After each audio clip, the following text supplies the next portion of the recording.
आज हम स्टार्ट करने जा रहे हैं chapter number 6 CPU scheduling.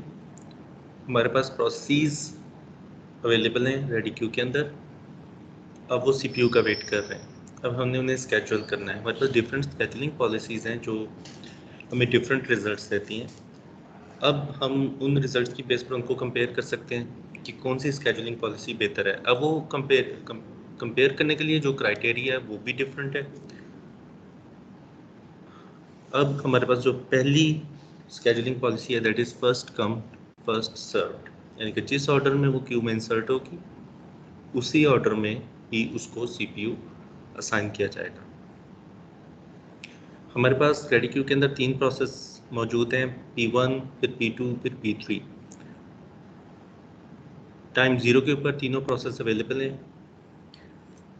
P1 का जो सीपीयू बर्स्ट है दैट इज़ 24, P2 का 3 एंड P3 का भी 3 है। सीपीयू बर्स्ट मींस कि उसे सीपीयू कितने टाइम के लिए चाहिए। उसके बाद या तो वो आईओ कॉल कर लेगा या वो कंप्लीट हो जाएगा, that is called a CPU burst. तो 2 तरह के प्रोग्राम में बर्स्ट होते हैं, एक आईओ बर्स्ट या सीपीयू बर्स्ट होता है। तो यहाँ पर सीपीयू बर्स्ट गिवन है कि इस प्रोसेस को सीपीयू इतने टाइम्स के लिए चाहिए और उसके बाद इसकी एग्जीक्यूशन कंप्लीट हो जाएगी। हमारी जो स्केजुलिंग पॉलिसी है that is first come first served, यानी जो प्रोसेस क्यू में पहले आया है उसको पहले सीपीयू साइन होगा और उसके बाद पहले प्रोसेस को अकॉर्डिंगली। ओके, अब हम ज़रा इसका टाइमलाइन ड्रॉ करते हैं कि इनकी एग्जीक्यूशन कैसे होगी, ये तीनों प्रोसेस कितने टाइम में एग्जीक्यूट होंगे। एक गैंट चार्ट बनाते हैं। अब टाइम t0 के ऊपर ये तीनों प्रोसेसेस अवेलेबल हैं। सबसे पहले P1 को कंट्रोल मिलेगा, फिर P2 को और फाइनली P3 को कंट्रोल मिलेगा। ओके, बिल्कुल इसी तरह इसको एग्जीक्यूट करते हैं। जो हमारी पहली स्केजुलिंग पॉलिसी है that is first come first served. Okay, इस पॉलिसी के तहत हम इसे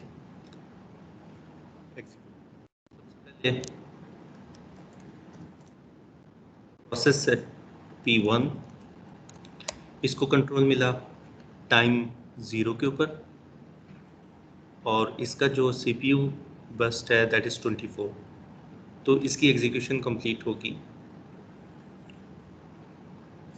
24 टाइम यूनिट्स पे जाके। तो सिंपल उसका तरीका ये है कि हम स्टार्ट टाइम में सीपीयू बर्स्ट ऐड कर देते हैं, तो एग्जीक्यूशन स्टार्ट हो रही है एट टाइम 0, तो 0 + 24 इज़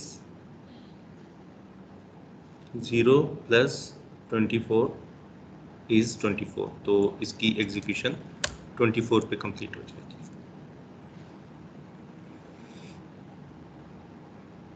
ओके, 24 पे P2 को कंट्रोल दिया जाएगा। यहाँ पर हम जो कॉन्टेक्स्ट स्विच टाइम है उसको 0 ही अज्यूम कर रहे हैं कि कॉन्टेक्स्ट स्विच टाइम नहीं है।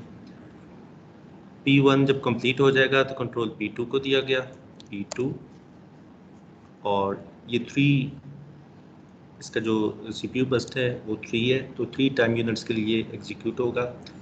तो 24 + 3 इज़ 27, तो 27 टाइम यूनिट्स पे ये कंप्लीट हो गया।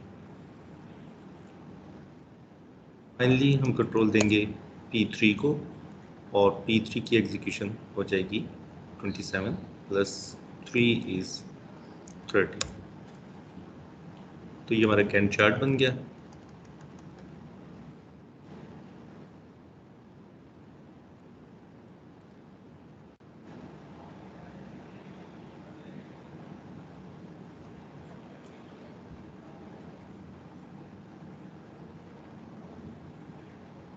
अब हम कोई और पॉलिसी हो हमारे पास, अब हम कंपेयर करना चाहते हैं 2 पॉलिसीज़ को कि फर्स्ट कम फर्स्ट सर्व और कोई और पॉलिसी है से shortest job first.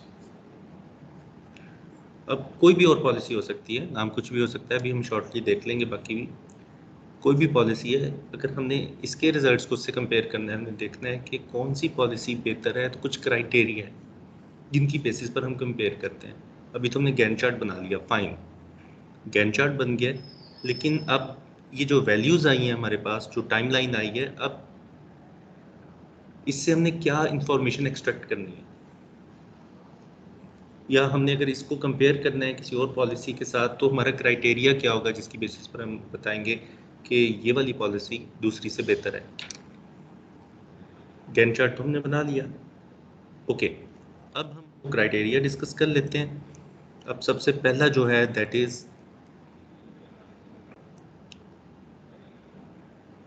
Wait time, कि किस प्रोसेस ने कितना वेट किया रेडी क्यू के अंदर। और अगर तमाम प्रोसेस के वेट टाइम को अगर हम सम कर लें और divide by number of process करें, इन शॉर्ट कि हम अगर तमाम प्रोसेस के वेट टाइम का एवरेज ले लें, तो वो हमारे पास आ जाएगा एवरेज वेट टाइम। तो एवरेज वेट टाइम की बेस पर हम कंपेयर कर सकते हैं दो पॉलिसीज़ को, कि इस पॉलिसी का एवरेज वेट टाइम दूसरे से कम है जो कि बेहतर है, तो लिहाजा हम इसको प्रेफर करेंगे। तो एवरेज वेट टाइम ये क्राइटेरिया हो सकता है। अब एवरेज वेट टाइम के अंदर, वेट टाइम के अंदर कौन सा टाइम आएगा? वो टाइम जो कोई प्रोसेस रेडी क्यू के अंदर स्पेंड करता है, किसी और क्यू के अंदर नहीं, सिर्फ रेडी क्यू के अंदर, रेडी स्टेट के अंदर जो क्यू है उसके अंदर जितना टाइम वो स्पेंड करता है, that is the wait time. क्योंकि रेडी क्यू के अंदर कोई भी प्रोसेस सिर्फ सीपीयू का वेट कर रहा होता है और किसी चीज़ का वेट नहीं कर रहा होता, किसी आईओ कॉल का वेट नहीं कर रहा,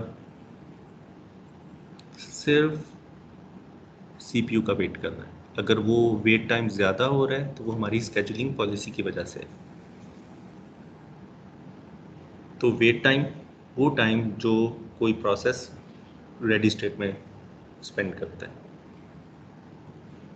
तो अगर हमने ये टाइम कैलकुलेट करना हो तो हम यहाँ से देख सकते हैं कि किस प्रोसेस ने कितना टाइम रेडी स्टेट के अंदर गुजारा है।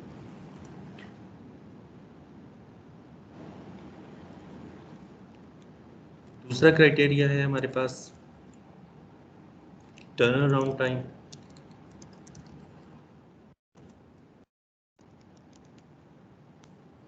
That is the total time, यानी कि job completion minus job submission time. Total time यानी कि जॉब सबमिट हुई टाइम T0 के ऊपर, कंप्लीट हुई टाइम T10 के ऊपर, तो जो टोटल टाइम उसने सिस्टम में स्पेंड किया, that is the turn around time. तो हम क्या करेंगे, कंप्लीशन टाइम में से सबमिशन टाइम को सब्ट्रैक्ट कर लेंगे, तो हमारे पास टाइम आ जाएगा जो उसने टोटल सिस्टम के अंदर स्पेंड किया। अब इसके अंदर टोटल टाइम है, यानी कि वो क्रिएट हुआ, न्यू से रेडी में आया, रेडी से रनिंग में गया होगा, रनिंग से आयो कॉल की होगी, फिर रेडी में आया होगा, फिर रेडी से फिर रनिंग में गया होगा, से इस दफ़ा उसने आयो कॉल नहीं की, टाइम स्लाइस एक्सपायर हो गया, फिर उसके नतीजे में रेडी में आ गया। तो वो जो फाइव स्टेट मॉडल हमने डिस्कस किया था, उसके रेफरेंस से अगर हम बात करें तो वो टोटल टाइम न्यू से लेकर जब उसका टाइम, जब वो सिस्टम में इन हुआ था, यानी कि जब वो रेडी क्यू के अंदर इंसर्ट हुआ था, वहाँ से लेकर टर्मिनेशन तक का जो टोटल टाइम है, that is called the turn around time. अब इसकी बेस पर भी हम कंपेयर कर सकते हैं। हम कहते हैं कि ओके, डिफरेंट पॉलिसीज़ है हमारे पास, तो इस स्केजुलिंग पॉलिसी का जो टर्न अराउंड टाइम है वो कम है, लिहाजा हम इसको प्रेफर करेंगे। या हम कहेंगे नहीं, एवरेज वेट टाइम की बेस पे हम कंपेयर करना चाहते हैं, हमें हमारी प्रेफरेंस है वो एवरेज वेट टाइम है, जिस पॉलिसी का वेट टाइम कम है हम उसको प्रेफर करेंगे। ये दोनों क्लियर हुए? The difference between wait time and turn around time है थ्रूपुट, के number of process completed per time unit, number of jobs processed per time unit. मैं कोई भी टाइम देख लेता हूँ, मैं कहता हूँ कि 25 टाइम यूनिट्स में मैं देख लेता हूँ। ओके, हर पॉलिसी के लिए देखता हूँ कि एवरी 25 टाइम यूनिट्स कितने प्रोसेस कंप्यूट होते हैं। मैं अगर यहाँ पे देखूँ कि 25 टाइम यूनिट्स में कितने प्रोसेस कंप्लीट हुए हैं तो एक हुआ है। कोई और पॉलिसी हो वहाँ पर मैं देखूँ 25 टाइम यूनिट्स पे कितने प्रोसेस हुए या कंप्लीट हुए हैं तो मे बी वो 2 हों 3 हों, तो मैं उस बेस पे कह सकता हूँ कि जिसने ज़्यादा प्रोसेस प्रोड्यूस किए हैं, कंप्लीट किए हैं, मैं उसको प्रेफर करता हूँ। तो थ्रूपुट है number of process completed per time unit, कोई भी टाइम यूनिट हो सकता है। आप एवरी 10 मिली सेकेंड देख लें, 10 सेकेंड्स देख लें, तो आप किसी भी फ्रेम में उसे देख सकते हैं टाइम फ्रेम के अंदर। तो आप कह सकते हैं कि ओके, इसकी बेस पे, थ्रूपुट की बेस पे मैं कंपेयर कर रहा हूँ, इस पॉलिसी का थ्रूपुट दूसरी से ज़्यादा है, तो मैं इस पॉलिसी को प्रेफर करूँगा, मैं इसको इम्प्लीमेंट करूँगा।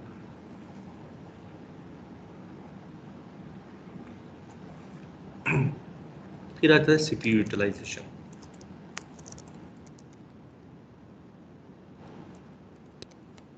वो अभी तो आपको नज़र नहीं आएगी, लेकिन जब हम जहाँ पर हम कॉन्टेक्स्ट स्विच टाइम को देखेंगे वहाँ पर फिर इसको डिस्कस करते हैं। सीपीयू यूटिलाइजेशन ये होती है कि अगर मैं कहूँ कि एक स्केजुलिंग पॉलिसी है, उसका ओवरहेड जो है, कॉन्टेक्स्ट स्विच टाइम है, वो भी उतना ही है, यानी कि 5 मिली सेकेंड उसका कॉन्टेक्स्ट स्विच टाइम है और 5 मिली सेकेंड के लिए ही वो प्रोसेस को एग्जीक्यूट करती है, फिर कॉन्टेक्स्ट स्विच करती है। तो हम सिर्फ उसमें वो टाइम कैलकुलेट करेंगे जो एक्चुअल प्रोसेसेस को दिया गया, जो ओवरहेड है या जिस टाइम के अंदर वो स्केड्यूलिंग पॉलिसी खुद एग्जीक्यूट हो रही है, हम उस टाइम को सीपीयू यूटिलाइजेशन में काउंट नहीं करेंगे।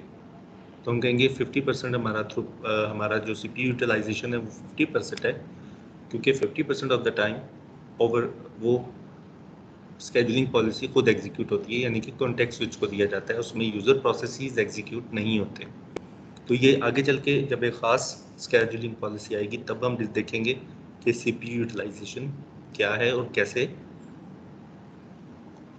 कैलकुलेट की जाती है। तो सीपीयू यूटिलाइजेशन का यहाँ पे मतलब पता होना चाहिए कि हमारा सीपीयू मैक्सिमम यूटिलाइज होना चाहिए, लेकिन इस स्केड्यूलिंग पॉलिसी में कितना यूटिलाइज हो रहा है।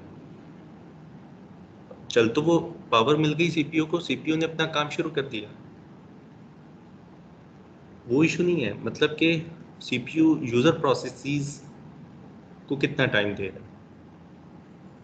एक स्केड्यूलिंग पॉलिसी है, उसमें CPU 80% of the time user process को एग्जीक्यूट करता है और 20% जो है ओवरहेड है, यानी कि स्केड्यूलिंग पॉलिसी का ओवरहेड है। और एक और स्केड्यूलिंग पॉलिसी है जिसमें 50% of the time CPU time जो है वो दिया जाता है यूज़र प्रोसेसेस को, 50% ओवरहेड है। तो विच वन इज़ बेटर? जाहिर है जहाँ पे सीपीयू यूटिलाइजेशन ज़्यादा होगी हम उसको प्रेफर करेंगे। तो this is the CPU utilisation.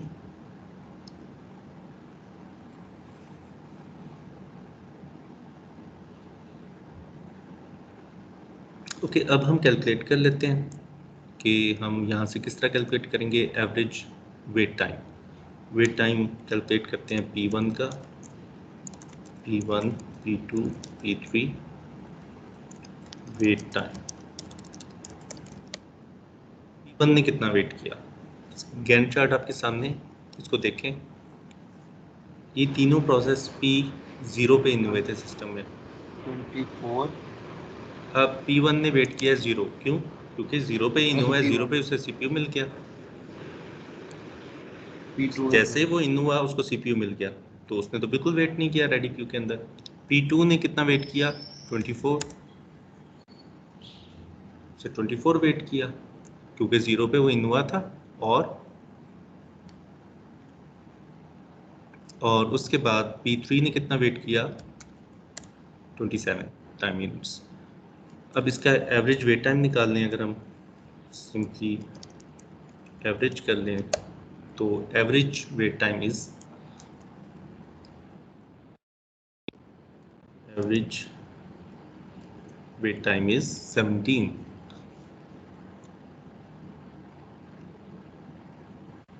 अब turn around time find out करते हैं। Turn around time. P1 का कंप्लीशन टाइम है 24, सबमिशन टाइम है 0, so 24 minus 0 is 24. P2 का turn around time 27 minus 0 is 27, क्योंकि कंप्लीट हुई है 27 के ऊपर। और P3 का कंप्लीशन टाइम है 30, नहीं P2 कब कंप्लीट हुई थी 27 पे, माइनस 0 इज 27। P3 30 पे कंप्लीट हुई है, 30 माइनस 0 इज 30। और यहाँ पे भी अगर हम इसका एवरेज लें तो 27 इसका एवरेज आए।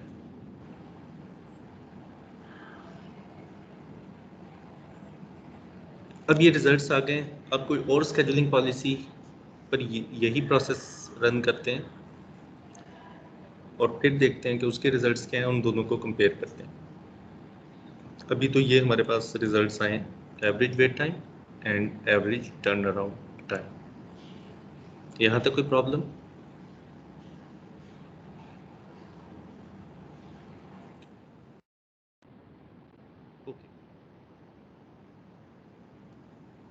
दूसरी स्केड्यूलिंग पॉलिसी है हमारी शॉर्टेस्ट जॉब या प्रोसेस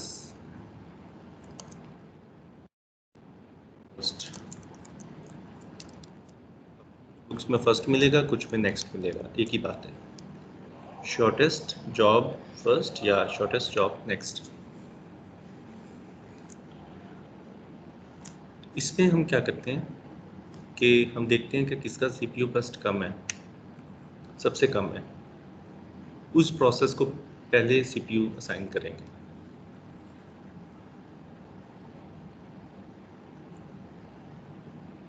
नाम से जाहिर है शॉर्टेस्ट जॉब फर्स्ट, यानी जिसका सीपीयू बर्स्ट सबसे कम है, सबसे पहले सीपीयू उसको मिलेगा। वो यहीं पे एग्जीक्यूट करके देख लेते हैं, प्रोसेस एंड टाइम। ये तो था for first come first serve के लिए, और अब हम कर रहे हैं शॉर्टेस्ट जॉब फर्स्ट के लिए। ओके, टाइम टी 0 के ऊपर। अब कौन सा प्रोसेस पहले रन होगा? जिसका सीपीयू बर्स्ट सबसे कम है। अब दो प्रोसेस हैं जिनका कम है, P2 एंड P3। तो इन दोनों में से कंट्रोल किसको पहले देंगे? जो पहले सिस्टम में इन हुआ है। P2 पहले इन हुआ है सिस्टम में, फिर टाइम की बेस पे देंगे। तो P2 जाहिर है क्यू में इस तरह पड़े हुए हैं ना, P1 P2 P3, इसका मतलब है कि P1 पहले आया होगा, क्यू में सर्ट हुआ, फिर P2 फिर P3। तो यहाँ पर हम प्रोसेस P2 को पहले एग्जीक्यूट करेंगे, तो P2 को पहले कंट्रोल दिया। ओके, तो P2 एग्जीक्यूट हुआ 0 + 3 टाइम यूनिट्स के लिए एग्जीक्यूट हुआ, यहाँ पे ये कंप्लीट हो गया।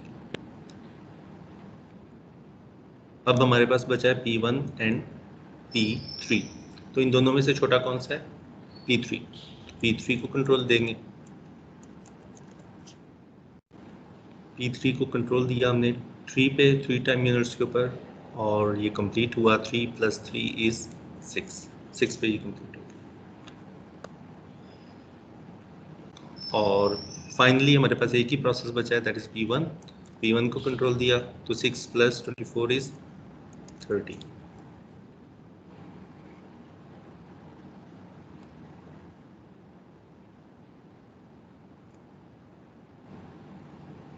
और ये हमारा कैन शॉट बन गया।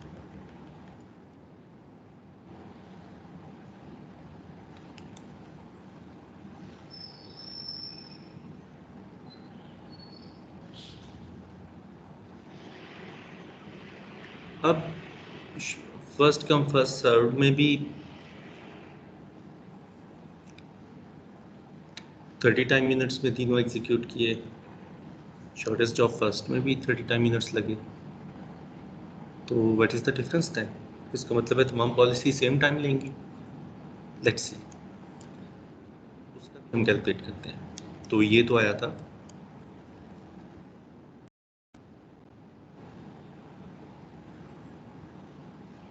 For first come first serve के लिए।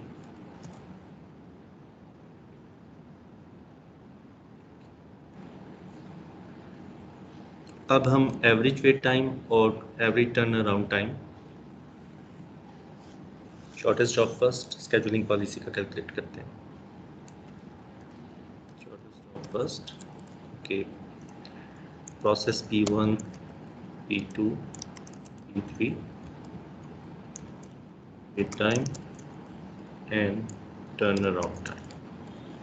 ओके, P1 ने कितना वेट किया?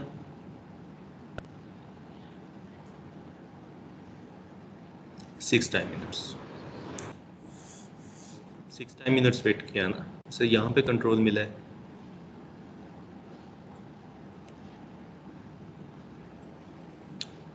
P2 ने कितना वेट किया? 0। और P3 ने भी P3 को कंट्रोल मिला है 3 पे, तो इसका मतलब है आया वो 0 पे था, 3 तक वेट किया, तो उसने 3 - 0 इज 3। तो अगर हम इसका एवरेज कैलकुलेट करें तो that is 3। On average her process ने 3 टाइम यूनिट्स वेट किया है, जबकि फर्स्ट कम फर्स्ट सर्व में ऑन एवरेज हर प्रोसेस ने 17 टाइम यूनिट्स वेट किया है।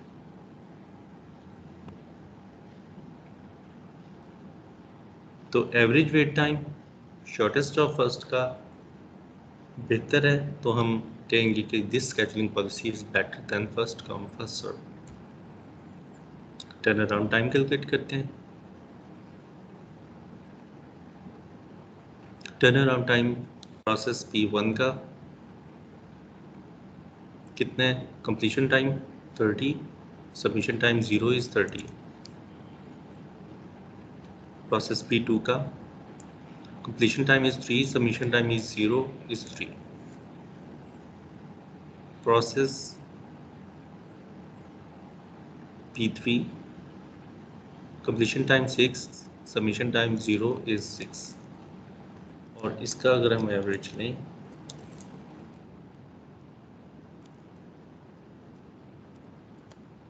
that is 30.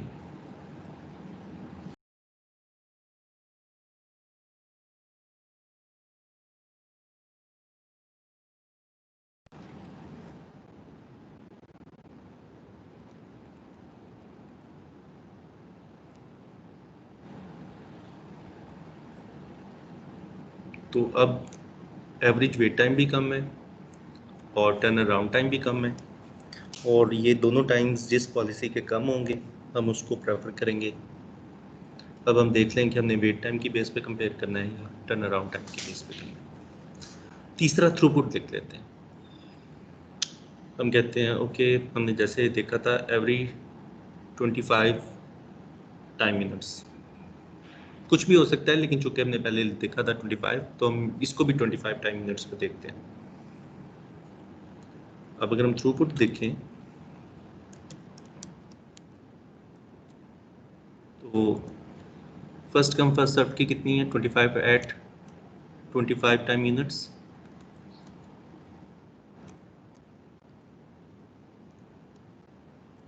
इज कितने प्रोसेस कंप्लीट किए थे उसने 25 पे? 1। दूसरा तो भी कंप्लीट नहीं हुआ था। और यही अगर हम यहाँ पे कैलकुलेट करें शॉर्टेस्ट ऑफ 2, तो यहाँ पे 25 पे 2 प्रोसेस कंप्लीट हो चुके हैं, तो थ्रूपुट भी ज़्यादा है। तो shortest of first scheduling policy का थ्रूपुट भी ज़्यादा है।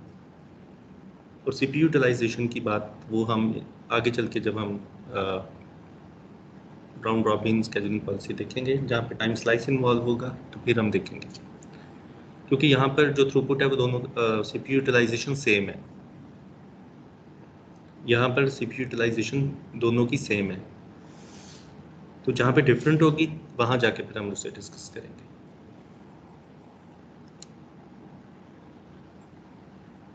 अब शॉर्टेस्ट ऑफ फर्स्ट के रिजल्ट्स बेहतर आ रहे हैं फर्स्ट कम फर्स्ट सर्व से, लेकिन शॉर्टेस्ट ऑफ फर्स्ट का प्रॉब्लम ये है कि ये इम्प्लीमेंट नहीं हो सकती, क्योंकि यहाँ पर प्रिडिक्ट करना कि सीपीयू बस्ट क्या है, इट्स डिफ़िकल्ट जॉब। हिस्ट्री की बेस पे करते हैं उसे प्रिडिक्ट कि लास्ट टाइम इसका सीपीयू बस्ट इतना था, आईओ कॉल की उसके बाद अब इतना होगा, उसी की बेस पर हम कर सकते हैं। तो नॉर्मली ये एक रेफरेंस मॉडल है, जो रिसर्चर्स हैं वो अपनी स्केजुलिंग पॉलिसी जो कि उन्होंने खुद प्रपोज की होती है, उसके रिजल्ट्स को इसके साथ कंपेयर करके देखते हैं और बताते हैं कि हम शॉर्टेस्ट जॉब फर्स्ट के इतना करीब हैं। तो this is the best scheduling policy. कोई भी स्केजुलिंग पॉलिसी इससे अच्छे रिजल्ट्स नहीं दे सकती शॉर्टेस्ट जॉब फर्स्ट से। लेकिन इसको इम्प्लीमेंट नहीं किया जा सकता क्योंकि प्रिडिक्ट नहीं कर सकते, वो हिस्ट्री की बेस पे कर सकते हैं कि लास्ट सीपीयू बस्ट इसका 3 टाइम यूनिट्स था। मशीन के ऊपर तो वो मिली सेकेंड या माइक्रो सेकेंड में काउंट होगा एक्चुअल टाइम में, इस दफ़ा भी शायद इतना ही हो। तो उस बेस पर हम डिसाइड कर सकते हैं कि इस तरह ये इम्प्लीमेंट हो सकती है। यहाँ तक कोई प्रॉब्लम?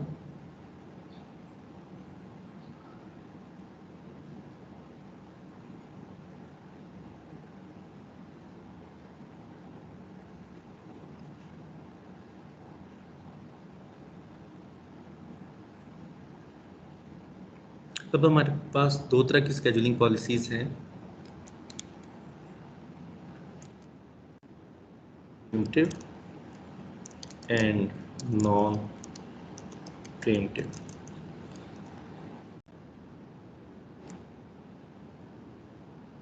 प्रीएम्प्टिव स्केजुलिंग पॉलिसी में क्या होता है? ऐसी स्केजुलिंग पॉलिसीज किसी भी प्रोसेस से फोर्सफुली कंट्रोल ले सकती हैं।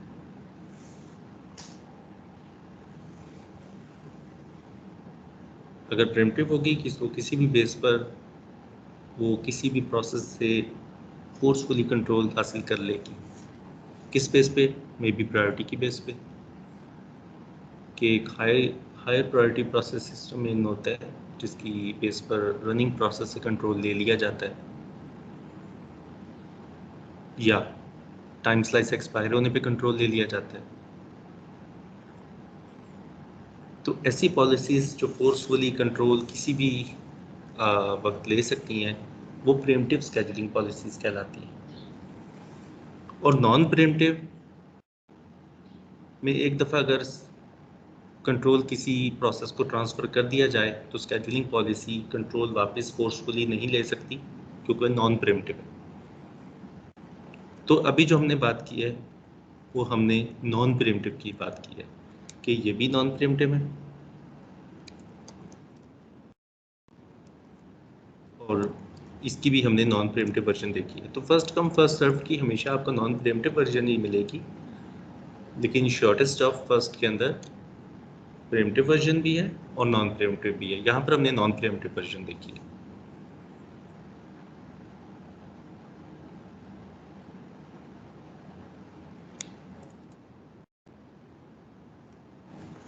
जी, यहाँ तक कोई प्रॉब्लम?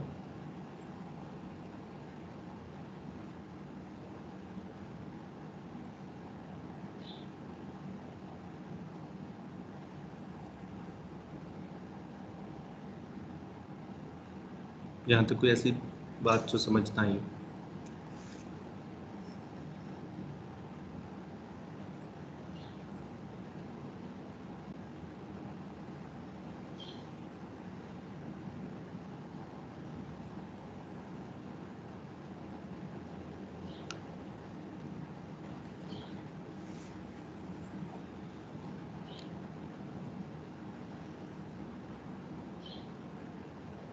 इसको ज़रा 2 मिनट के लिए देख लें, रिकॉल कर लें, कोई इशू है तो मुझे बताएं।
अब हम शॉर्टेस्ट जॉब फर्स्ट की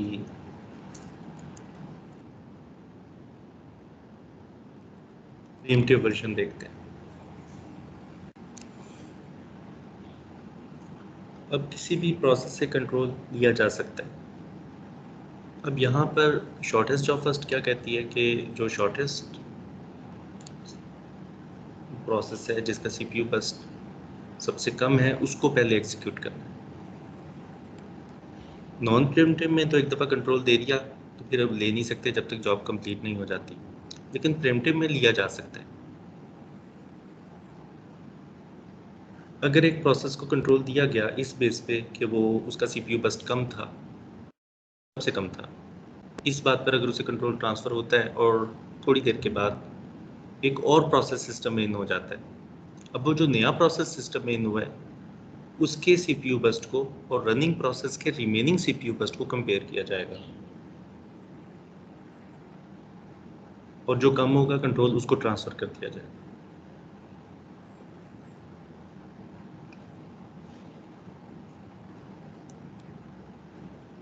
ओके, रन करके देखते हैं।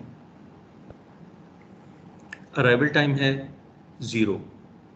अच्छा, ये जो बाकी 3 प्रोसेस हैं ये तो अभी इन ही नहीं हुए सिस्टम के अंदर 1 2 3, ये तो भी सिस्टम के अंदर इस टाइम पर मौजूद ही नहीं है। सिर्फ टाइम t0 के ऊपर तो सिर्फ एक ही प्रोसेस है, दैट इज p1। तो इसका मतलब है कि p1 को ही कंट्रोल देना है और कोई ऑप्शन नहीं है और कोई प्रोसेस है ही नहीं, एक ही प्रोसेस है, p1 को कंट्रोल दिया। ओके, p1 को कंट्रोल मिला, p1 अभी एग्जीक्यूट हो रहा था, एक टाइम यूनिट u भी उस एग्जीक्यूशन को हुआ था, तो एक और प्रोसेस सिस्टम में इन हुआ, दैट इज p2। अब p1 का रिमेनिंग सीपीयू बर्स्ट कितना रह गया? 8 - 1 इज 7। अब 4 को और 7 को कंपेयर किया जाएगा क्योंकि टाइम यूनिट 1 के ऊपर p2 एंटर हुआ है सिस्टम में। अब p2 का सीपीयू बर्स्ट है 4 और p1 का है रिमेनिंग 7। 7 और 4 में से किसका कम है? p2 का, दैट इज 4। तो कंट्रोल ट्रांसफर हो जाएगा प्रोसेस p2 को।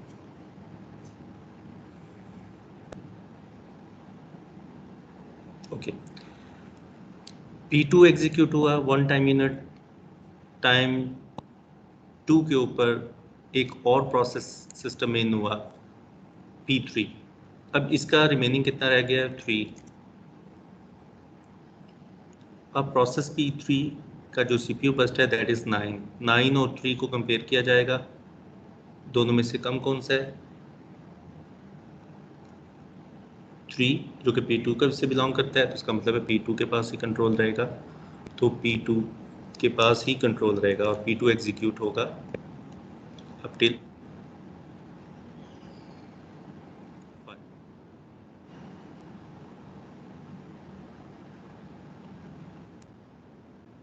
तो यहाँ पर ये कंप्लीट होगा। इसे ऐसे भी लिखा जा सकता है या आप यहाँ पे भी 5 लिख के इसे कंप्लीट, तो यहाँ पर p2 कंप्लीट हो गया।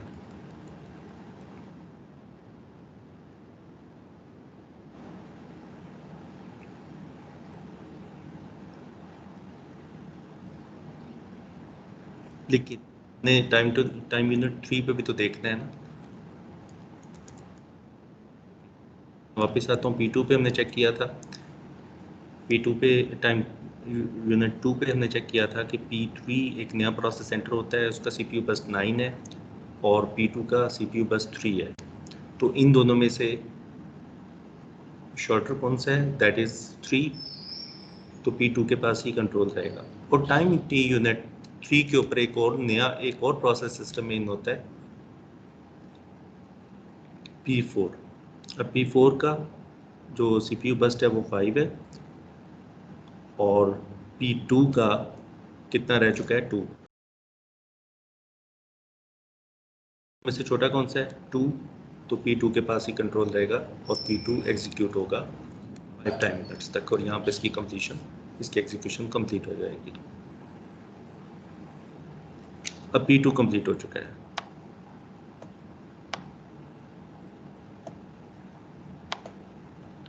अब हमारे पास जो रिमेनिंग CPU बस्ट हैं वाले प्रोसेस हैं उनमें 5 है, 9 है और 7 है। तो अब बताएं कंट्रोल किसको ट्रांसफर होगा? तो P4 को। P4 का CPU बस्ट कम है तो P4 को ट्रांसफर होगा, तो P4 एग्जीक्यूट हुआ। कब तक एग्जीक्यूट होगा?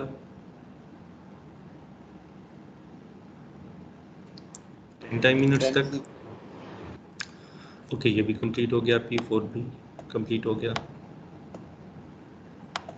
अब हमारे दो प्रोसेस रह गए हैं, 9 और 7। तो P1 को कंट्रोल ट्रांसफर होगा। P1 का 7 है, रिमेनिंग टाइम तो 7 + 10 इज 17, तो P1 भी कंप्लीट हो गया। और उसके बाद आखिर में कंट्रोल ट्रांसफर हुआ प्रोसेस P3 को। P1 को भी यहाँ पे कंप्लीट कर देते हैं, और आखिर में कंट्रोल ट्रांसफर हुआ P3 को। P3 17 + 9 is 26,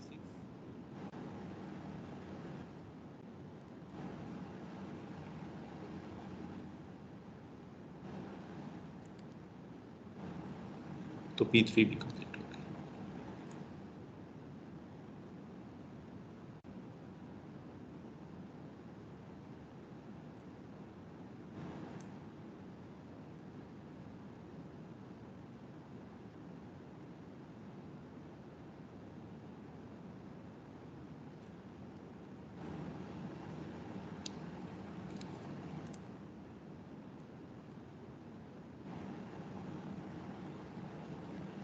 इसका गैन चार्ट है।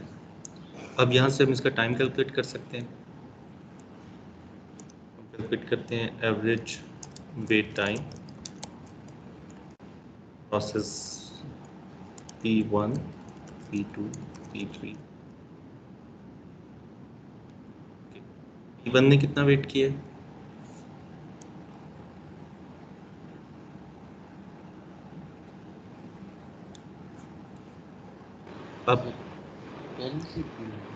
अब देखें, यहाँ से लेकर यहाँ तक वेट किया है P1 ने। ये जो मैंने हाईलाइट किया, यहाँ P1 तो एग्जीक्यूट नहीं हो रहा था,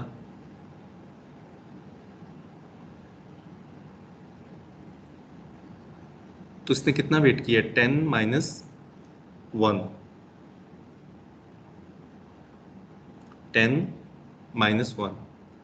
9 टाइम मिनट्स। ये बात समझ आई? P1 को वो कंट्रोल सबसे पहले मिल गया था, लेकिन वो कंप्लीट नहीं हुआ था, उससे कंट्रोल बाद में ले लिया गया था टाइम 1 के ऊपर। तो 1 से लेकर 10 तक उसने वेट किया, उस 10 टाइम मिनट्स के ऊपर दोबारा कंट्रोल मिला, तो 10 - 1 इज 9। प्रोसेस P2 ने कितना वेट किया? प्रोसेस P2 इन कब हुआ था? 1 के ऊपर, और आते ही से कंट्रोल मिल गया,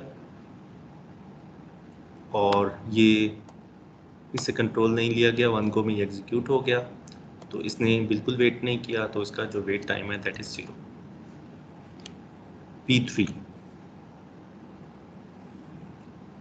P3 इन हुआ था टाइम यूनिट 2 के ऊपर, और इसे कंट्रोल मिला 17 पे जाके, तो 17 - 2 अराइवल टाइम, तो 17 - 2 इज 15। 15 टाइम यूनिट्स इसने वेट किया। P4 इन हुआ था टाइम यूनिट 3 के ऊपर, कंट्रोल इसे मिला 5 पर, तो इसने कितना वेट किया? 5 - 3 इज 2। एवरेज ले लेते हैं, एवरेज वेट टाइम।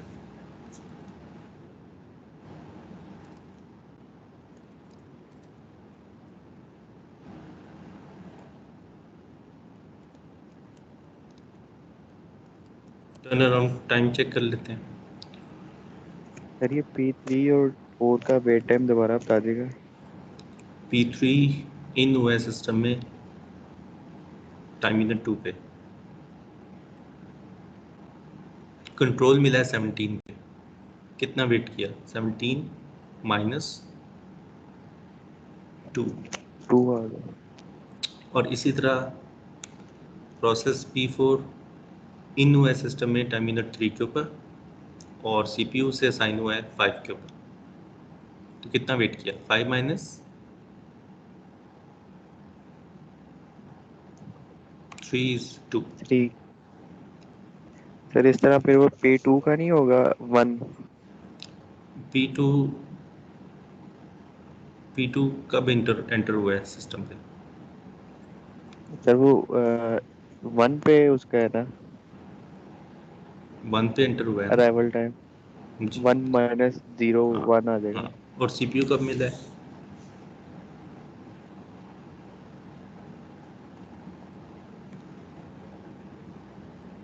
CPU कब मिला है उसे?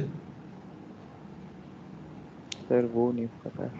तो देख के बताए ना, गैंट चार्ट पे नजर आ रहा है। सर वो 1 पे मिल गया उसको। 1 पे मिला है उसे, और आया भी वो 1 पे है, तो आते साथ ही 1 मिल पे गया। आया है। तो 1 माइनस 1 जी 0, उसने वेट तो किया ही नहीं बिल्कुल भी। ठीक है। ठीक है, टर्न अराउंड टाइम। अब टर्न अराउंड टाइम में हमने completion time minus submission time देखना है। कंप्लीट कब हुआ है? P1 कंप्लीट हुआ है 17 पे, आया कब था 0 पे, तो 17 is the turn around time. Process P2 complete हुआ है 5 पे, इन हुआ है 1 पे, तो 5 minus 1 is 4। Process P3 complete हुआ है 27 टाइम यूनिट्स पे, इन हुआ है 2 पे, तो 26 माइनस 2 इज 24। P4 कंप्लीट हुआ है 10 पे और इन हुआ है 3 पे, 10 माइनस 3 इज 7। अभी एक एवरेज वेट टाइम हम दें तो 30।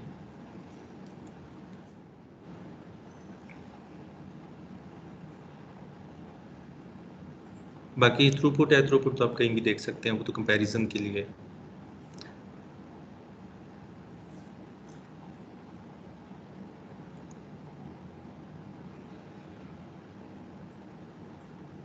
ये क्लियर हुआ है? तो शॉर्टेस्ट जॉब फर्स्ट की प्रिमिटिव वर्जन भी है और नॉन प्रिमिटिव भी है। पहले हमने नॉन प्रिमिटिव देखी वर्जन, अब हमने प्रिमिटिव वर्जन देखी है।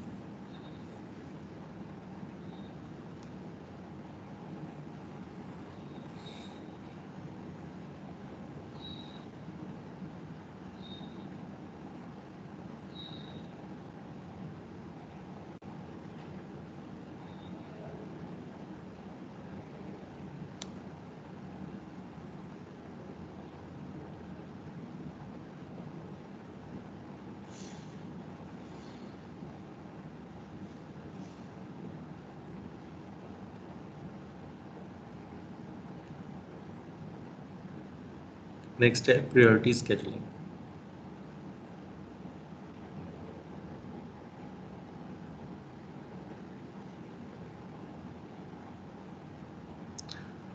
और प्रायोरिटी स्केजुलिंग में भी हमारे पास प्रिमिटिव वर्जन भी है और नॉन प्रिमिटिव।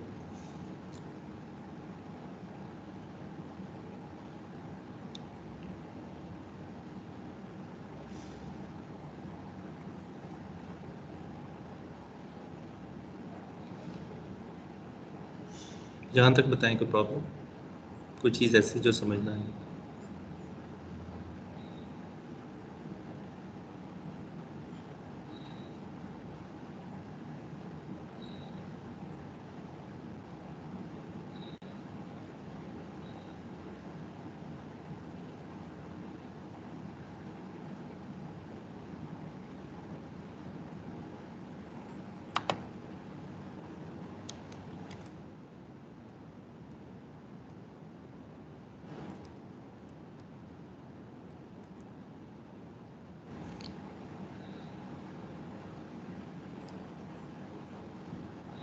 अब हम प्रायोरिटी स्केजुलिंग देख लेते हैं।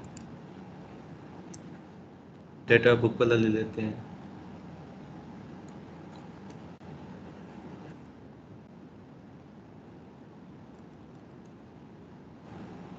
And priority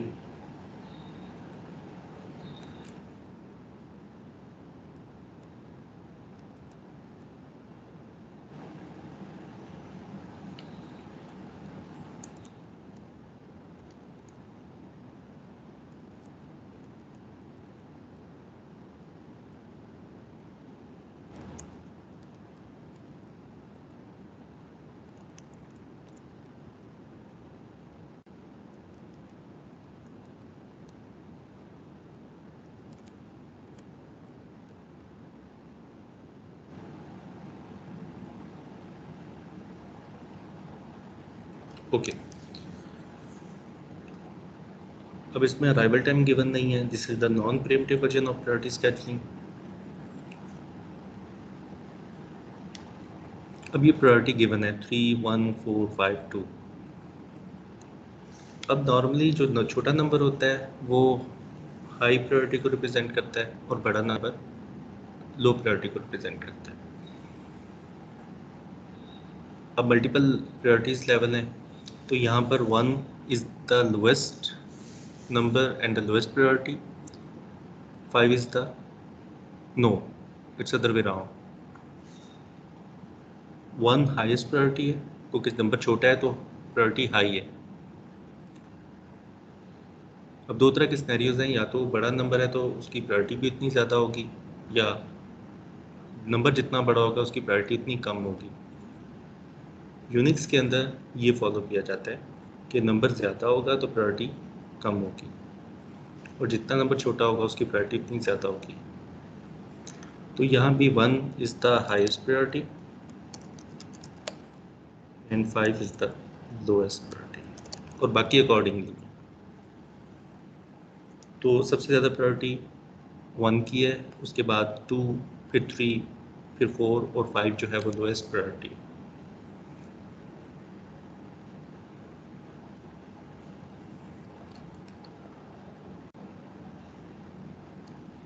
okay, non pre-emptive version है प्रायोरिटी स्केड्यूलिंग की।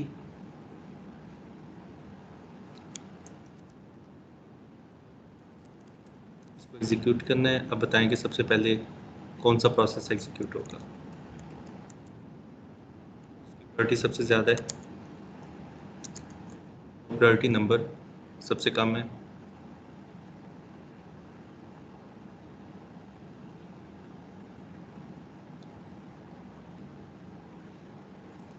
तो चूंकि ये तमाम प्रोसेसेस टाइम t0 के ऊपर रेडी क्यू के अंदर अवेलेबल है, अराइवल टाइम गिवन नहीं है, तो अभी हम सब रेडी क्यू के अंदर मौजूद प्रोसेसेस में से चूज करेंगे किसी प्रोसेस।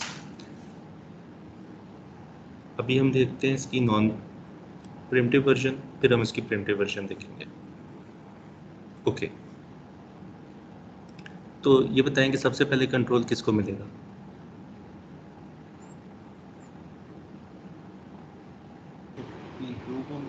P2 को, क्योंकि P2 की जो प्रायोरिटी है वो हाईएस्ट है, तो P2 को सबसे पहले कंट्रोल मिला। उसका CPU बस्ट भी छोटा था तो 1 टाइम यूनिट्स के ऊपर वो कंप्लीट हो गया, P2 कंप्लीट हो गया।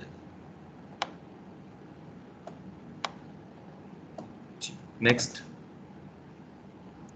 सेकंड हाईएस्ट प्रायोरिटी जो है, सेकंड जो हाईएस्ट है दैट इज P5, तो कंट्रोल P5 को मिला, P5 कंप्लीट हो गया 5 टाइम यूनिट्स, यानी कि 1 + 5 इज 6 टाइम यूनिट्स के अंदर। P5 भी कंप्लीट हो गया। थर्ड हाईएस्ट प्रायोरिटी किसकी, P1 की,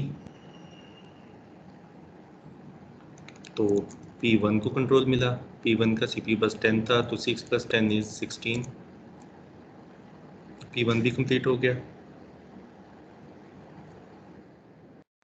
और P1 के बाद कंट्रोल किसको ट्रांसफ़र होगा,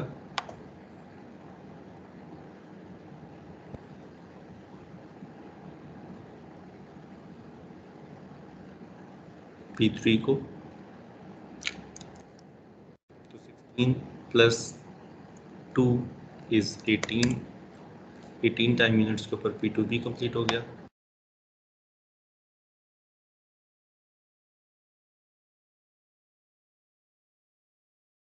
तो P4 और उसकी प्रायोरिटी लोएस्ट थी 18 प्लस 1 इज 90।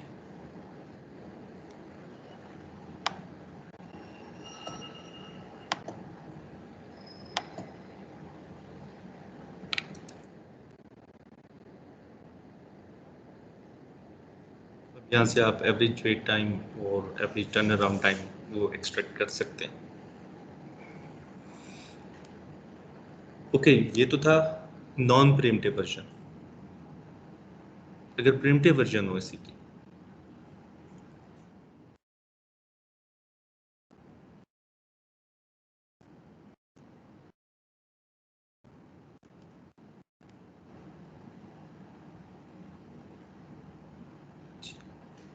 और साथ अराइवल टाइम की बोल, यहाँ पे हम अराइवल टाइम लिख देते हैं 0 1 2 3 4।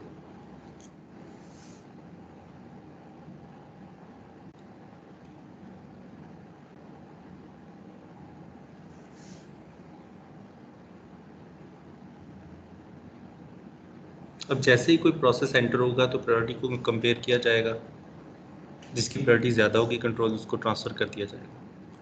प्रायोरिटी ज़्यादा होने का मतलब है कि नंबर कम होगा, नंबर छोटा होगा प्रायोरिटी नंबर। अब इसका गैंट चार्ट बताएं।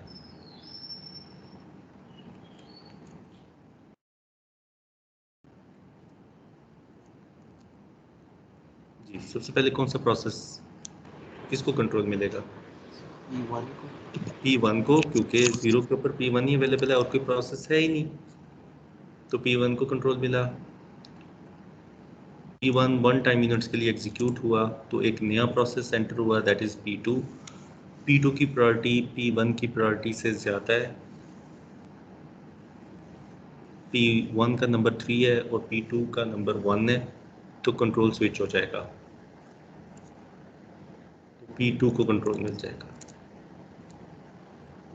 P2 एग्जीक्यूट हुआ 1 टाइम यूनिट्स के लिए, एक नया प्रोसेस एंटर हुआ P3, उसकी प्रायोरिटी रनिंग प्रोसेस की प्रायोरिटी से कम है, तो रनिंग प्रोसेस ही कंटिन्यू करेगा।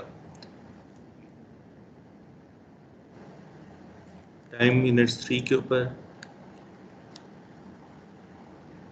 एक और प्रोसेस एंटर हुआ P4, P4 की प्रायोरिटी है 5, वो भी रनिंग प्रोसेस से कम है, तो रनिंग प्रोसेस, लेकिन उसका सीपीयू बस्ट कंप्लीट हो गया था। यहाँ पर हमने सीपीयू बस्ट को नहीं देखा। जी सर, वो खत्म हो P2 गया यहाँ पे था। कंप्लीट हो गया था।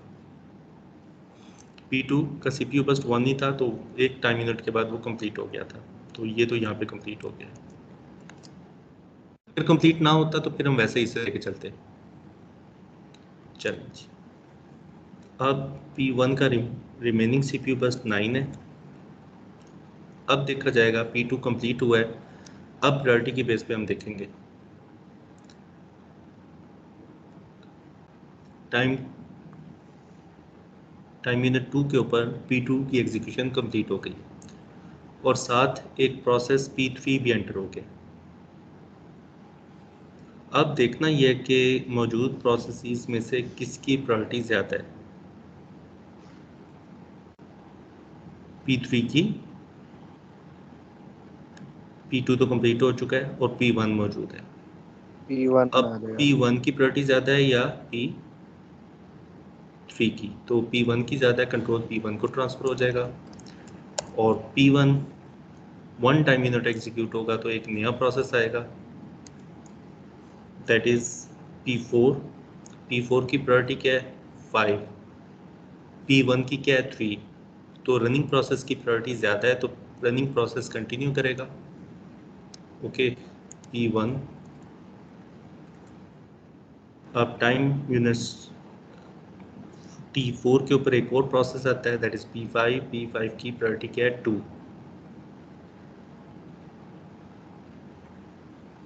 रनिंग प्रोसेस की प्रायोरिटी है 3। तो कंट्रोल प्रीम्प्ट कर दिया जाएगा, P1 को प्रीम्प्ट कर दिया जाएगा, उसे कंट्रोल ले लिया जाएगा, क्योंकि जो नया प्रोसेस आया है उसकी प्रायोरिटी कम है, नंबर कम है, प्रायोरिटी ज़्यादा है।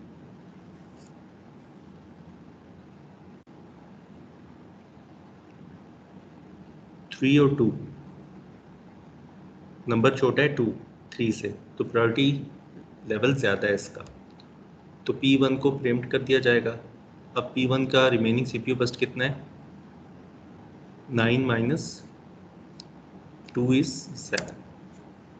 कंट्रोल किसको ट्रांसफर हुआ, P5 को।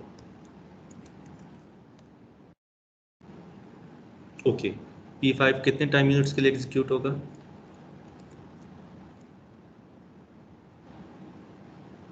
4 प्लस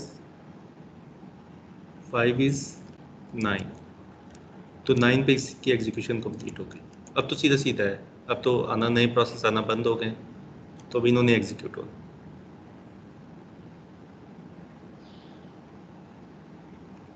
अब कंट्रोल किसको ट्रांसफर होगा, मौजूदा प्रोसेस में से किसकी प्रायोरिटी ज़्यादा है, 3 4 या 5। प्रायोरिटी नंबर 3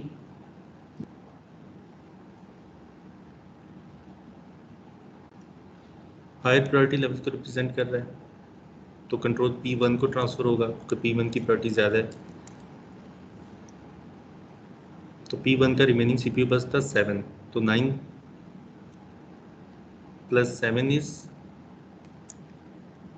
16, तो 16 टाइम यूनिट्स तक P1 एग्जीक्यूट हुआ और उसकी एग्जीक्यूशन यहाँ पे कंप्लीट हो गई, तो P1 भी कंप्लीट हो गया है।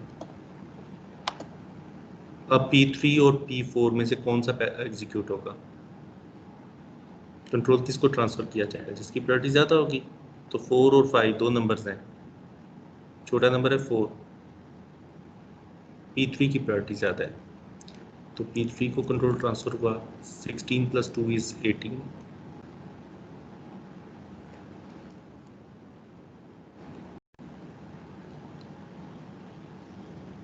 और फाइनली P4 को कंट्रोल ट्रांसफर हुआ 19।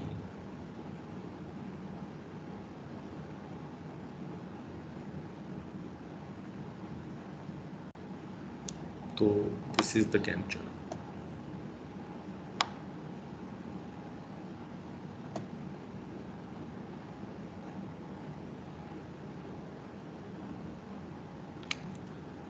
टाइम उतना ही लगा है, आपने नोट किया,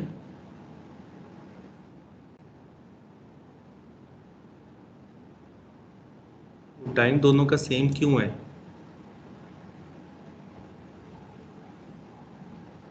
प्रिमिटिव और नॉन प्रिमिटिव का देखने में लग रहा है कि गैंट चार्ट के हिसाब से सेम है, यानी कि 19 टाइम यूनिट्स पर तमाम प्रोसेस कंप्लीट हो गए, लेकिन इसमें नंबर ऑफ कॉन्टेक्स्ट स्विचेस कितने हैं ना, यानी कि कॉन्टेक्स्ट स्विच कितनी दफ़ा हुआ है, 1 2 3 4 5, और इसमें कॉन्टेक्स्ट स्विच कितनी दफ़ा हुआ है, 1 2 3 4 5 6 7 8, तो कॉन्टेक्स्ट स्विच ओवरहेड भी तो है, जो कि हम यहाँ पर 0 एज्यूम कर रहे हैं। अगर वो 1 टाइम यूनिट भी हो,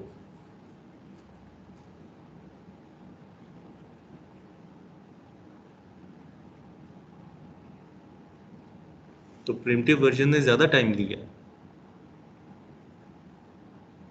ये बात समझ आइए कि अभी हम कॉन्टेक्स्ट स्विच टाइम को 0 एज्यूम कर रहे हैं, उसके मुताबिक तो ये दोनों प्रोसेस, ये primitive and non primitive version ने सेम टाइम लिया है, यानी कि 19 टाइम यूनिट्स में तमाम प्रोसेस को एग्जीक्यूट कर दिए।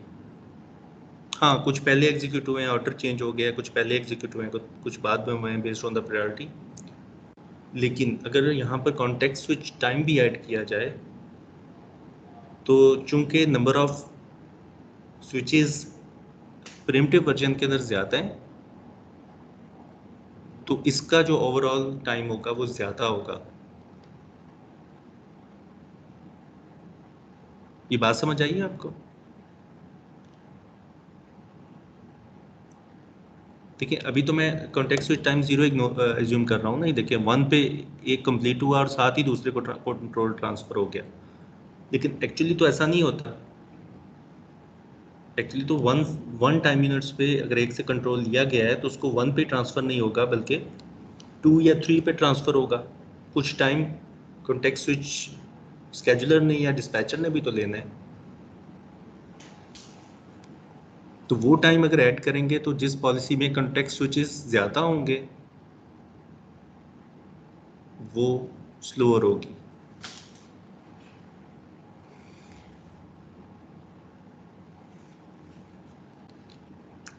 ओके जी, यहाँ पर हम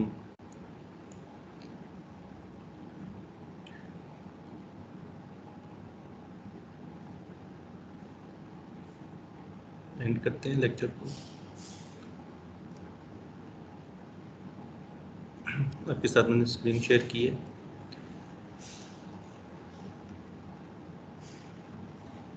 आप देख लें, कोई प्रॉब्लम है तो मुझसे पूछ लें।